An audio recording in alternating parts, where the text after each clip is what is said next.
आप रास्ता बदल देते हैं सर। दोस्तों मैं आप लोगों को बता दूं कि चॉकलेटी स्टार के नाम से जाने वाले प्रदीप पांडे उर्फ चिंटू का एक मूवी टेलर आ चुका है, जो कि बहुत ही धमाकेदार मूवी टेलर है। तो दोस्तों चलिए उस पर करेंगे बात। उससे पहले आप हमारे चैनल पर नए हैं तो चैनल को सब्सक्राइब करके वीडियो को लाइक कर लीजिए। दोस्तों चलिए बात करते हैं। तो दोस्तों मूवी आया हुआ है जिस मूवी का नाम है भारत भाग्य विधाता। उसका टीजर अभी लॉन्च हुआ है।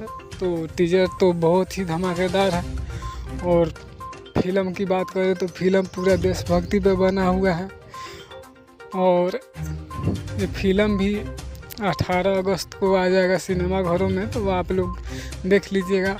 और इसमें अभिनेत्री की बात किया जाए तो अभिनेत्री इसमें सचित्रा बनर्जी है। इसका निर्माता है संदीप। हमारा ये प्रयास कैसा लगा आप लोग कमेंट करके कमेंट बॉक्स में ज़रूर बताइएगा। जब तक के लिए मिलते हैं अगले वीडियो में। जय हिंद, जय भोजपुरी।